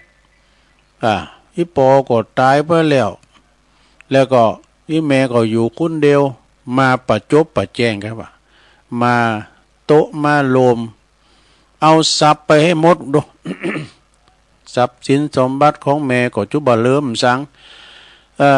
แม่เฒ่านะก็เลยไปขอโบสถ์ในสำนักของพระภิกษุณีนี่เมื่อว่าไปโบสถ์แล้วก็ตั้งอกตั้งใจเจริญธรรมลืมกรรมเก่ากรรมหลังลืมลูกลืมหลานไอ้น่ะปุงวางให้เน้อไอ้น่ะเขามาอาศัยต้องเขาเกิดได้ เปิ้นจะอบรมเนี่ยเนาะเวลาเปิ้นเดินจงกรมนี่ศรัทธาญาติโยมทั้งหลายเปิ้นก็คิดว่าแก่แล้วถ้าว่าจะเดินจงกรมกลับไปกลับมาก็โหเนี่ยไปตำเอาศีรษะโหก็ศีรษะอันเดียวนะกะโอ้ตุเจ้านี่ก่อน โหอย่าไปตำขิงเปิ้นว่าศีรษะดอกเปิ้นเจ้าว่าโหก็เดียวก็แม่เฒ่าจะเอาศีรษะไปตำถูกกิ่งไม่แห้งไอ้นะแล้วเปิ้นก็เลยถือยึดเอาเก้าไม้เก้าโลงแล้วก็กำเอาเก้าไม้เก้าโลงน่ะเตียวรอบเก้าไม้ว่ะเมื่อมันได้ไปตุนไปทิ่มไปตำซะนะปฏิบัติธรรมอย่างคิงคัดเนอะเวลากลางค่ำกลางคืนก็เดินจงกรมสวดโยโกห้องแล้วก็จึงจับกิ่งไม้เก้าไม้นั้นเป็นกรรมฐานเป็นกรรมฐานอยู่ที่โคนต้นไม้นั่นนะที่นี่พระพุทธเจ้าเปิ้นขายพยานหันกะแม่ชีเฒ่าคนนี้จะได้บรรลุธรรมอยู่ด้วยนะเปิ้นก็เลยเบ่งรัศมีสัพพนรังสีคล้ายๆกับเปิ้นมาอยู่ตรงหน้าเนี่ยนะแต่ความจริงเปิ้นจะมานะมาแสดงธรรมให้ฟังว่าโอ้ผู้ที่นึกถึงธรรมของเฮานะพระตถาคตแสดงไว้ผู้บำเพ็ญธรรม จะผู้บาหันธรรมก็บาหันตัวเฮานะถึงว่ามีชีวิตอยู่ก็ตามเด้อก็ย่อมประเสริฐเจ้าคุณที่เปิ้นฮู้ธรรมในวันเดียวนะผู้ใดเห็นธรรมผู้นั้นเห็นเราเนาะแสดงธรรมกรรมนี้จบลงไปปรากฏว่าเมื่อจบลงไปแล้วพระเทลีเมชีแก่เลยเนาะเทลีแก่คนนี้ก็เลยสำเร็จเป็นพระอรหันต์เนี่ยอย่านะศรัทธาเปิ้นก็มีเรื่องขอคิดว่าเรื่องนี้เป็นเรื่องสอนให้ฮู้ว่าการที่ยกทรัพย์สมบัติให้แก่ลูกถึงหมดก่อนที่โตจะตายนั่นนะบัดนี้เลยว่าเปิ้นว่าเพราะว่าลูกทั้งหลายเนี่ยนะเมื่อตกลูกตกโพตกลูกตกเมไปแล้วยอมจะต้องมีจิตใจห่างเหินจากปอจากเมไปนะจากปอจากเมไปมากนักอาจจะทิ้งปอทิ้งเมได้ง่ายเหมือนกับเรื่องนี้ก็ว่าได้เนอะสถาไปฟังถอดขิวถอดง่าเด้อเนอะกำเดียวเขาไปปรุงให้เขาก็เดียวเวะคุณเราจะเวะค้อนมีเฮ็ดนะอันนี้เป็นนิทานเอามาเล่าสู่จู้กันฟังในโรงเนอะจะเป็นชาดกก็ว่าได้เอาขอคิดด้วยกันเนาะขอคิดแล้วก็จะได้เล่าเรื่องปอหลวงให้หน่อยนะมันเรื่องอย่างปอหลวงมีหันอย่างหนึ่งบัวยังมี4 เหล่าข้าวยังมีหลายพันนี่คนก็ย่อมมีความคิดคนก็ย่อมมีหลากหลายความคิดเหตุนั้นแต่ละชีวิตจึงมีพฤติกรรมที่แตกต่างกันนี่ฉะนั้นจงอย่าไปยึดมั่นกับใจคุณเพราะมันจะทำให้เฮาใจเฮาปิ้นตุกใด ขอคิดของหลวงพ่อเด้อหลวงพ่อสาธุกิจจานันท์แฮมเรื่องนึงเรื่องบาปเรื่องเป็นว่าเรื่องบางเรื่องนี่ก็สมควรที่จะต้องจดจำว่าใจว่าเพราะมันจะเป็นเรื่องดีนะแต่มันเพราะมันเป็นจะเป็นบทเรียนนะบทเรียนสอนชีวิต ตีดีจำหือสิ่งนั้นจำหือสิ่งที่สมควรจำนะจำที่สิ่งควรจำแล้วก็ลืมสิ่งที่ควรที่จะลืมได้เนาะสถานเนาะก็เดี๋ยวอันนี้มาวามกั้มก่อนอันนี้นี่เป็นเรื่องของอันนี้นะสถาญาติโยมทั้งหลายระบบว่าผุนน้ำคุณเลยนะปิ้นตุนว่าปอลงอีปิ้นตุนเนาะปอลงบ้านนี่เนี่ยเปิ้นปิ้นแก่บ้านปกครองลูกน้องป่องปายสดาญาติโยมทั้งหลายเฮาเลิกเปิ้นมาแล้วเปิ้นอาสามาปิ้นผุนน้ำในหมู่บ้านเฮาก็ต้องยกยองเปิ้นนะไผที่ปิ้นปอลงก็ดีกำนั้นก็ดีปุตโตปิ้นซ่องใส่เยอะเนอะปิ้นตุลงก็ตามเด้อนี่มันมีนี่หมดให้ก็ว่าเนี่ยดีก็มีเนี่ย มันเป็นนิสัยปะนะแต่เปิ้นเสียสละใดซะดาเงินเดือนเงินดาวก็มันจะหนักนะเปิ้นว่าผู้ใหญ่บ้านหน้าที่ของผู้ใหญ่บ้านปอหลวงนี่มีหยังพองเปิ้นว่าประกาศเสียงตามสายจ่ายเบี้ยยังชีพรับมอบผ้าห่มนี่อบรมสัมมนาดูทอดผ้าป่าทอดผ้าบางสกุลนี่ต่อไปขอเชิญปอหลวงมาทอดผ้าบางสกุลเนี่ยนะหาทุนให้กลุ่มแม่บ้านนี่มันเข้าหันหมดนาสดาญาติโยมมีดีปอหลวงหันหมดนะกำนันกันในอำเภอยังไกลอยู่ปอหลวงบ้านเนี่ยนะไก่ชิดเท่าที่สุดนะเหมือนกับตัวหลวงเจ้าวาดไก่ชิดพี่น้องเจ้าบ้านที่สุดเนอะนะแล้วเพิ่นก็ยังว่าอบรมสัมมนาทอดผ้าบางสกุลหาทุนให้กลุ่มแม่บ้านจัดงานลอยกระทง นี่มันมีแต่นะตั้งวงดนตรีย้อนยุคด้วยปลูกต้นไม้วันแม่แห่เต้นวัดสาด้วยแล้วก็ดาผ่าป่าเขาวัดขับรถส่งตุเจ้ามีซับป่านะปอหลวงนะ ขับรถส่งตุเจ้าไปวัดไปฮับตานหันนี่นะอาสาขับรถส่งตุเจ้านอนเฝ้าเงินกฐินน่ะด้วย แล้วก็ถ่าเปิ้นห้องกินลาบเจ้า สุขอเยการอย่ากินกับห้องปอหลวงกันเด้อน่ะเนาะแต่อันนี้วามได้แล้วก็สูงเจ้าบ่าวเขาเฮิรนหอด้วยรอรับเงินเดินประกาศเตือนภัยพิบัติเนี่ยศรัทธาเขาทั้งหลายเนอะลูกบ้านทั้งหลายระวังพอเนอะเบอร์เดนมันจะเกิดลุ่มพายุใหญ่นะนะเปิ่นจะประกาศเสียงรับสายเตือนแล้วนะรับโทรศัพท์กำนันเนี่ยพอกำนันโทรมาครับปอหลวงประสานงานอำเภอดูแล้วก็คอยเสนอโครงการ เสนอโครงการมอบรางวัลให้กับละอ่อนดูแล้วก็เซ็นรับรองให้นักศึกษาหมดที่ปอหลวงหมดนะที่แล้วที่ย่างอยู่ที่ปอหลวงแล้วก็ซ่อมต่อป้าแตกดูเอาไปปูนกันนะแยกโพเมตีกันปอหลวงไปหามเขากำร้อยน่ะไปปีนกรรมการหามโพเมเป็นตีกันน่ะดูไประงับอธิกรณ์ต่างๆกันเนี่ยย่างเด้อเวลาเปิ้นพิษกันเปิ้นตีโหกันกำอย่างกะคือแล้วให้เฮิรนปอหลวงเนี่ยเนอะเป็นถึงอำเภอนะสู่เขาได้เสียงสตางค์นะขึ้นลงขึ้นศาลเฮ้ยนะคือแล้วให้ปอหลวงเนี่ยนะแยกโพแยกเมเปิ้นตีกันสร้างสรรค์ความคิดนี่สร้างสรรค์ความคิดต้องมีจิตอาสาเนอะอย่างเป็นปอหลวงนี่นะ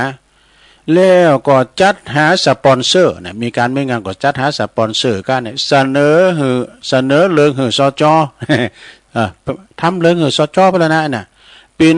รอปภเลือกตั้งนี่ยับยั้งคุณที่จะไปจุ่มนุมจะไปกันนู่นนะขาดประชุมโดนปรับ ปอหลวงนะขาดประชุมโดนปรับ300กันนะมีมัดประมาณมีนัดประจำเดินในประชุมเนี่ยเนาะแล้วก็ทำการงานเนี่ยทำการงานบ้านบอกเคยอยู่จุเมตลอด อันนี้นี่เปิ้นจางเขียนได้หน้าที่ของผู้ใหญ่บ้านปอหลวงไอ้ดอก โอ้ปอหลวงคนภูมิใจเนอะปอหลวงเนอะที่เฮาได้เสียสละมานี่นะเนาะโอ้บ่ใจบ่ให้บ่ดีนะปีนปอหลวงบ้านเนี่ยมันมีเหตุหันโมดศรัทธาญาติโยมทั้งหลายตีฟันบันแตงบุบโหตีตาก็ต้องไปหาปอหลวงน่ะไปตัดสิน ทำเหือนปอหลวงบางคนก็ไปไก่เกนะไปไก่เกนะซะนะ เฮีเลี้ยวให้ได้ปโลงเนี่ยเดี๋ยวสู้เขาไปขึ้นโรงขึ้นศาลนะถึงอำเภอน้ำใดนะเสียงเงินเสียงทองนะเปิ้นจะแนะนำหรอกสถานเนาะมันหมายความว่าตุลุงก็เคยปิ้นปโลงเข้าใจอันเคยหันปโลงหน้าเคยปิ้นปโลงนะมันเข้าหันหมด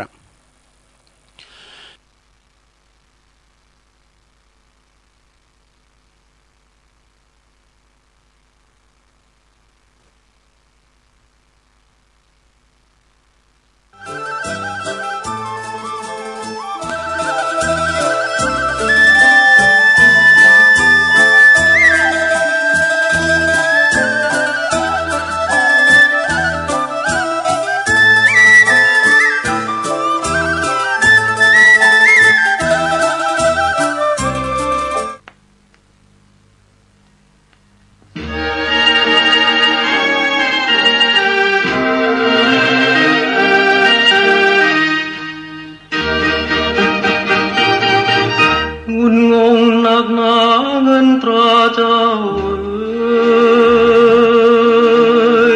ไม่วายเว้นเลยทุกวี่วันชมรมเชื่อถือเล่าลือลั่นหุ่นงานแต่เงินงกงงงันเสียงซุบซิบกันออกแส่ซ้ำงมงายเงียบเหงาถ้าเราขาดเงินกลัดกลุ่มเหลือเกินดังเกิดกรรมใครมีครึกครื้นทุกคืนคำเจ้าจู่เจ้าโจมฝังใจจำเนื้อนั้นมันนำอำนาจเงิน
อนาจหลงไหลเป็นทาสอำนาจเงิน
ออกรายการแถมก็จบลงไปเนอะสถาพร้อมกับเพลงอำนาจเงิน มาเราสู่จูกันฟังเนอะก็สถาญาติโยมตอนหลายตอนนี้ก็เวลา4:30พอดีกะรุ่นกันออกละก้านั่นน่ะ วันนี้วันโจกวันลาบได้ก็ดีใจตัวเนอะนะโอ้คือจะมาเจ้อ้อเนาะเจ้อ้อกะเจ้อ้อนี่เคยถูกหวยรางวัลที่1ก็90 ล้านสถาญาติโยมเปิดออกในคลิปนะ90 ล้านในแบ่งให้สามีกาไป30 ล้านตัวอ้อย60 ล้านไปมีเบิดในเสียงหมดรับจ้างปลูกนาวะ แล้วมีความสุขด้วยวะมีเงินเนี่ยมีความสุขวะการมีเงินเนี่ยมีความสุขเป็นอย่างนั้นได้มีก็เป็นตุกบ่มีก็เป็นตุกบ่ได้อยู่สุขสบายครับจ้างดำนาวันละ300 บาทนะค่าแรงขั้นต่ำ300 บาทก็อย่านอนแล้วแต่นับบริหารการเงินกัน ต่อไปนี่ตุลุงก็จะเอาอันนี้มาวามเจ้ามันวามเสียงเนาะการสร้างพระไว้กับวัดนี่ถ้าไว้กับวัดการแบ่งเวลาโบสถ์เป็นชีเป็นพามเป็นตูเป็นเจ้ามาถึงข้อที่8เนอะบริจาคเลือดนี่คุณเฮานี่ถ้ามีเลือดมียางอยู่ก็หมายความว่ามีชีวิตอยู่นะถ้าเลือดกระด่างก็หมายความว่าหลงรับดับขันไปแล้วนะบริจาคเลือดนี่หรือว่าบริจาคร่างกายนี่อันนี้สงไม่อย่างได้โถหนักหลายเนอะบริจาคเลือดหรือว่ามอบลางที่น่ะเป็นอาจารย์ใหญ่นะโถบุญกุศลแท้ๆนะเพิ่นว่าจะมีอานิสงส์ผิวพรรณวรรณะผ่องใสสุขภาพแข็งแรงนะช่วยต่ออายุต่อไปจะอยู่ต่อไปจะไม่ผู้คอยช่วยเหลือเนาะบ่เหือตกทุกข์ได้ยากเด้อเทพยดาอาหักปกปักรักษา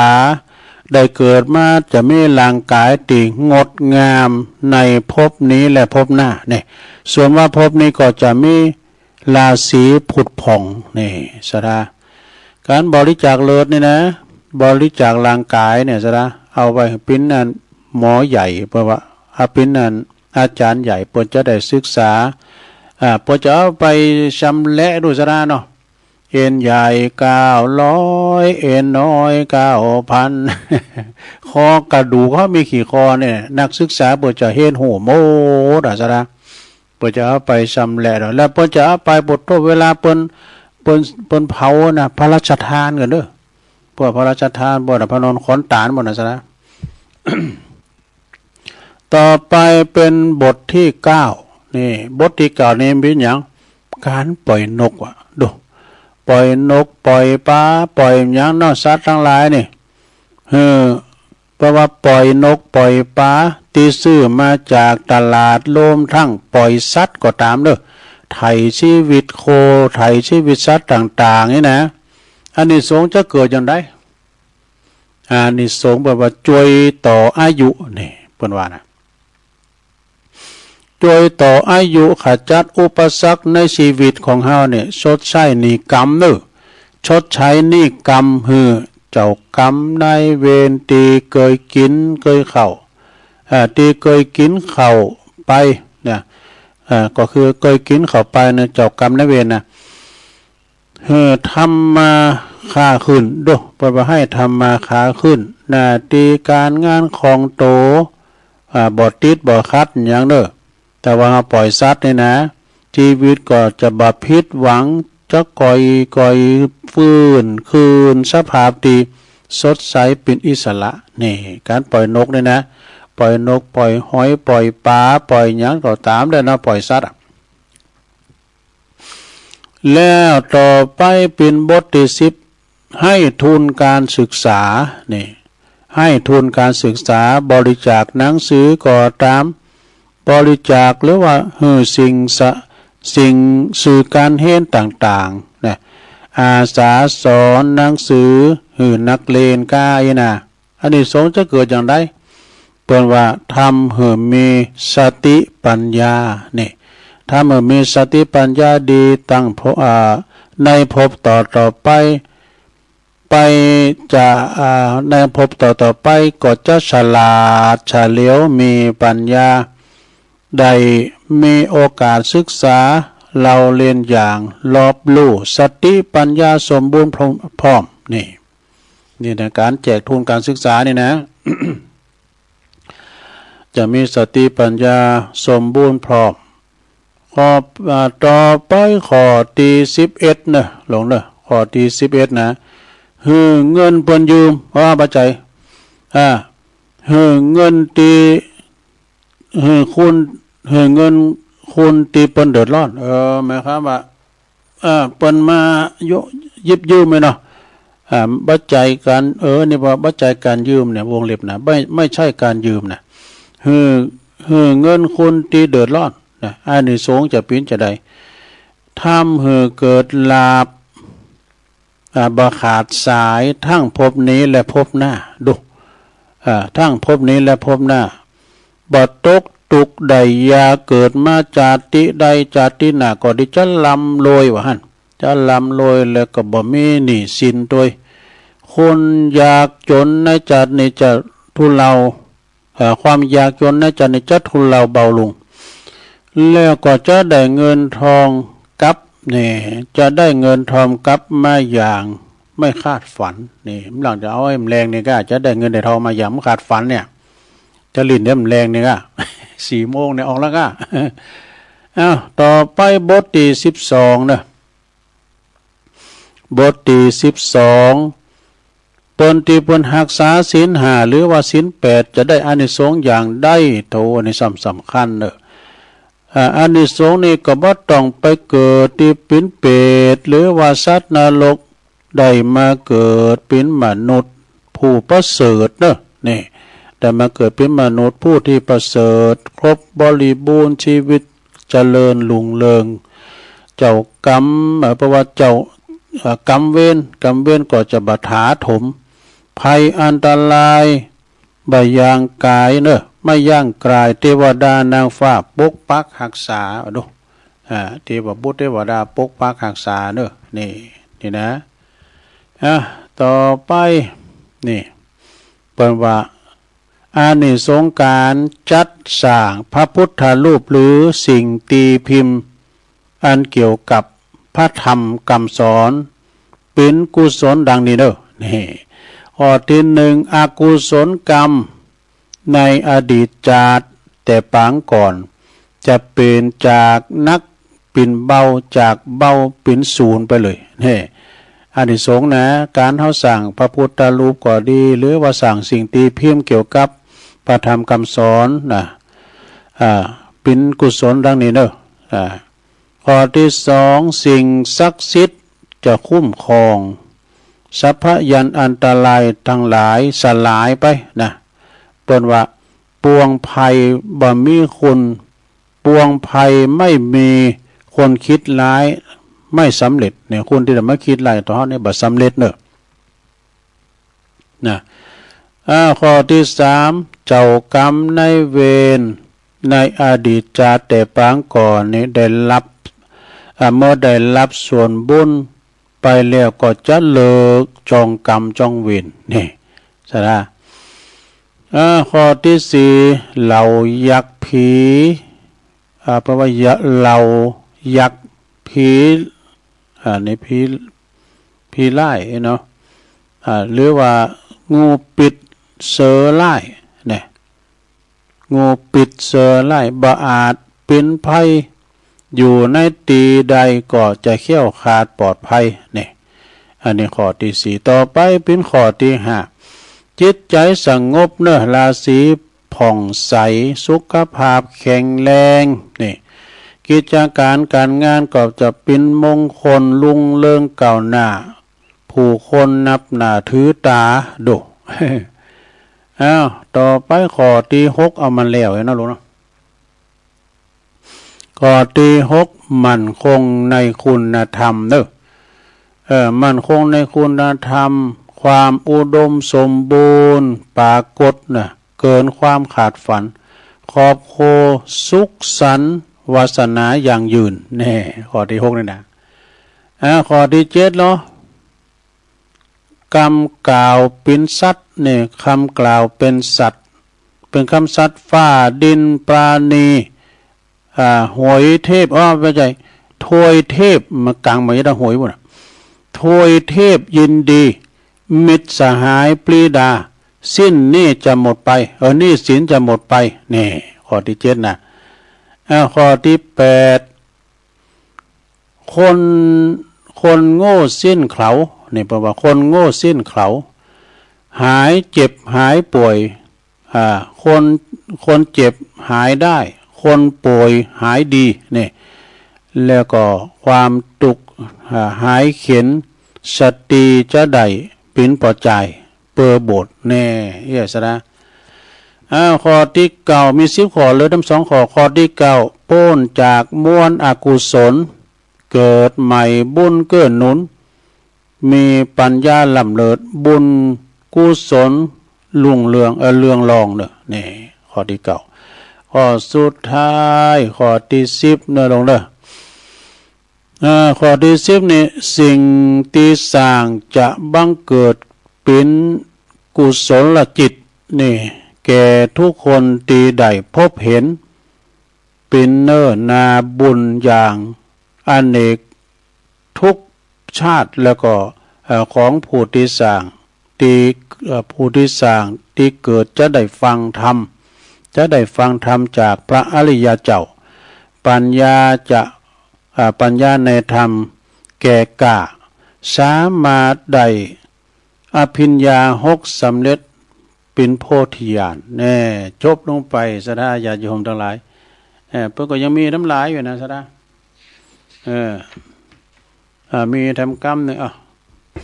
อันนี้ก็อานิสงส์การโบสถ์ทำแล้วการโบสถ์เป็นพระเป็นชีพราหมณ์โบสถ์ชั่วคราวหรือว่าว่าสร้างบุญอุทิศให้พ่อแม่หรือว่าโบสถ์จูงก็ตามนะโบสถ์ให้พ่อแม่หรือว่าเจ้ากรรมนายเวรก็ตามข้อที่1นะหน้าที่การงานจะรุ่งเรืองเนี่ยจะเจริญรุ่งเรืองได้ลาภยศสรรเสริญแล้วก็ตามปรารถนานี่ข้อที่2เด้อข้อที่3เนาะเจ้ากรรมข้อที่3เนี่ยสุขภาพของเฮาจะแข็งแรงนะสติปัญญาจะแจ่มใสปัญหาชีวิตจะคลี่คลายนี่การบวชเป็นตัวเจ้าบวชเป็นชีพราหมณ์นี่นะอันนี้สงเป็นอย่างอีกข้อที่4เป็นปัจจัยสู่พระนิพพานในภพต่อไปดูข้อที่5เราสิ่งศักดิ์สิทธิ์คุ้มครองโพยภัยอันตรายผ่อนนักเป็นเบาเด้อนี่ดูใครโบสถ์ก็มาโบสถ์แล้วอันนี้สงการโบสถ์นะมาโบสถ์แล้วข้อที่6จิตใจสงบเด้อปล่อยว่างได้ง่าย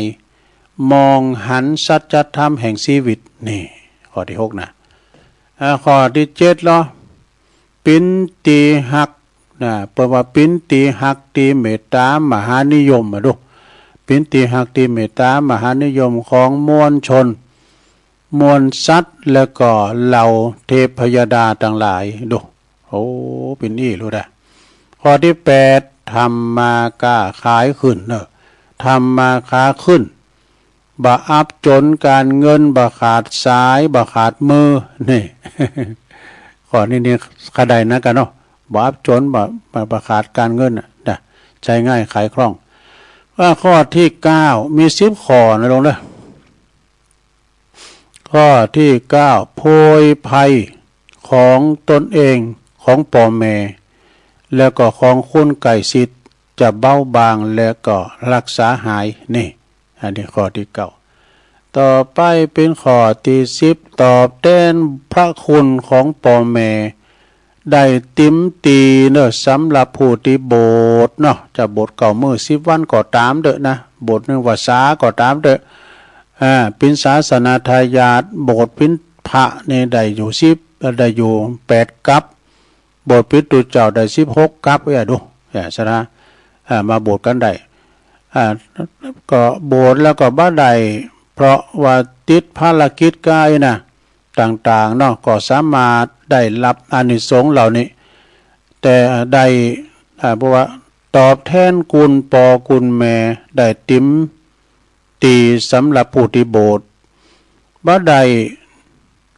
โบสถ์ก็เพราะว่ามีภารกิจต่างๆสามารถได้รับอานิสงส์เหล่านี้ก็ได้โดยการสร้างคุณให้ได้โบสถ์น่ะพิ้นเจ้าภาพโบสถ์ด้วยนะเนาะพิ้นเจ้าภาพโบสถ์ตุน2 ตุนก้าบนโบสถ์เน้นพังหลอนไงนะสนับสนุนส่งเสริมอาการให้คนได้โบสถ์นี่บักคัดของในการโบสถ์นี่เยอะสถามันมีอันคุณนะเปิ้นก็จะหนายสงสารน่ะเนาะเปิ้นก็เคยเป็นขี้เหล้าโลงอะกะเนาะเอาพี่น้องก็ตึงไผก็ตึงเอาโหโบสถ์สักคนน่ะมันบาดดีอันนี้กันโบสถ์ว่าแล้วไปยุ่งศาสนาเนี่ยไปใส่ไอ้นะแล้วก็เปิ้นก็เต็ดแล้วน่ะมีอันคุณนะเปิ้นก็ว่าเอามามีไผโบสถ์นะถ้าโบสถ์นี่กะโบสถ์แล้วนี่ศรัทธาปดรบไปก็ตั้งอกตั้งใจนะสวดโยโกห้องปฏิบัติตั้งวัดตั้งวาเนี่ยโอ้เป็นว่าดีขึ้นมาว่ะเจ็บป่วยเมื่อยไข้ติดอันเหล่าติยามันก็ถึงหายไปโดยปริยายนะถึงได้ไก่โดดแต่ต้องกับไหนเอาไปมาก็เลยปิ้นตุนปิ้นโอ่งไปปลอดภัยไปเนี่ยสู่ล่มผ้ากาสาวพัดผ่าเลิงเนี่ยนะว่าใจว่าธรรมดาโดยสดาเนาะเป็นผ่าที่ว่าศักดิ์สิทธิ์เวลาทำก่อนนะเนาะเวลาละอ่อนไห้เมื่อค่ำเมื่อคืนมีอันมีไห้ไอ้นั่นแล้วเปิ้นไปสวดผ่าสังฆานะมีอยู่ก้ามเดียวอะที่อื่นที่ไกลแต่ไม่อยู่ที่เปิ้นไปสวดอันตามที่3 แยกกา4 แยกไกลน่ะเอาละอ่อนนั่งเฮแล้วก็เอาผ่าเลืองเนี่ยตัวเจ้า3 ตุน 4 ตุนเรียกว่าตัวเจ้ามีเอาเน้นตัวลงเอาอันเน้นไปตัวเอาเน้นไปสูตรกำ4 แจงผ่าแล้วมีไม้เต้าอันนี้มีบอกน้ำบอกทรายแล้วก็มีควักมีควักให้แล้วก็สาดปูมันก็แม่มันนั่งกันแล้วก็เอาลูกมันนั่งตักแล้วก็ปอมันก็เอาบาดโคบโหลูกมาจะโคบแต่วันเอาเยิงโหลูกมานะโสดไปปวดโสดไปจัดเมินประเมินปอกายเนาะโสดไปก็เด็กก็จะเอาอะไรในสุโขพุทธาอะไรเนาะแล้วก็ปึกผ่ากับปวดโอ้เป็นว่าโผมันเอาไปโคบเมย์มันเพิ่นเอาโคบลูกไปว่าเอาโคบเมย์กี่บุญเอาไปโคบโหเมย์ว่ะบาดนะก็เอาโคบคุณพยานไว้อันนี้เป็นว่าโสดผ่าสังฆาหรือว่าโสดเป็นว่าโสดเต็ดเกิดด้วยว่ะใช่ไหม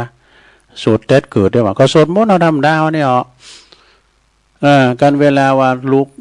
ลูกน้อยหอยขาเปิ้นมีเนาะมีอันแอบอันแฝงนะการระบาดโสระบาดสังเกตเนาะโสถึงยันตุนนะปวดตนละอ่อนไห้ละโดนของใหญ่ละอ่อนไห้ละโตหมาก็เห่าแล้วเราหมาก่อนนักทุกเจ้าก็โสดไปพระเนรก็โสดไปจนประจบไปกับมัดมือกับปุ่นน้ำลายใส่ที่ควักหันเนี่ยปอมันขึ้นมาปุ่นสมบัติใจปอมันนะก็เอาลูกมันพวกกับปลายน้ำลายมาใส่ควักแล้วเอาไปปุ่นเอาไปทาง4 แยก3 แยกพวกนี้นะอันนี้ก็เป็นการที่ว่าศักดิ์สิทธิ์โดยการสวดมนต์ศรัทธาญาติโยมเนาะจบลงไปมาเราสู่จูกันฟังเนาะศรัทธาเนาะวันนี้ก็ได้มาตกมาแดนไปแล้วก็ถึงเวลาที่วันเดือนนี้ก็สุดท้ายรายการแล้ววันพุกนี้เป็นวันพฤหัสนะวันพุกนี้ตุลงก็ออกตามปกติตี 3เนอะถึง5 โมงก็จะสอธรรมมาตีถึงศรัทธาได้ฟังแต่ว่าเนี่ยไปประชุมสามีจิกรรมเตียนวัดสวนดอกซื้อทำมา3 ผูกนะทำมาบรรยายค่าน้ำนมก็ไอ้นะบอกว่าแป้งว่าบอกว่า60 บาทกระผูกนะแล้วก็ทำยังทำเนี่ยอันนี้ก็ทำมาบรรยายเป็นทำไทยนะขอ60 บาทนะ100 ซาวแล้วนี้ แล้วก็ไปหันใส่แล้วอันนี้สงออกว่าซาแล้วเนี่ยเนาะอันนี้คือ20 บาททำเมืองเลยเขาซื้อไม้3 ผูกพวกนี้ก็จะสอทำตัวอุ้ยเขาก้าตัวปีสมเพชรเขาก้าปนันปั้นอินมาดเขาก้าหรือว่าอย่างใด ขอย้ำได้ซอหาเด้อเนี่ยก่อนจบนี่ก็จะไปส่งน้ำส่งทา6 โมงมาก็ไปสวดโยโกห้องนี้นะบึดปนได้มาสอเลียบธรรมนำคืนพุ่นนะเอาแล้วเนาะศรัทธาญาติโยมทั้งหลายมาตกมาแตนเพิ่นก็สมควรแก่กาลเวลาตุลุงก็จะนำรายการจากลาศรัทธาไปก่อนเด้อก็เดี๋ยวก็จะแตดสัญญาณปฏิน้องเจเด้อจะได้รับสัญญาณกันต่อไปตุลุงก็มีภาระธุระเจ้าก็ไปหลวงพ่อห้องไปก็เดี๋ยวก็จะไปทำธุระส่วนโตนะผู้ก็ปักกันใหม่เนาะศรัทธาญาติโยมทั้งหลายเนาะที่3ผูกปักกันหมายโชคดีมีใจเหมือนกันทุกคนจุดนั้นอยู่ดีมีสุขอยู่หมั่นควันยืนมีโจกมีใจเหมือนกันจูผู้จูคนนั่นจุงจักมีเตียงแต่ดีลีแดเตอเจริญปอนอายุวันโนสุขังปะลาง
กินของฮ้อนใจจ้อนกลางล้างมือบ่อยๆช่วยป้องกันโรคลุตอง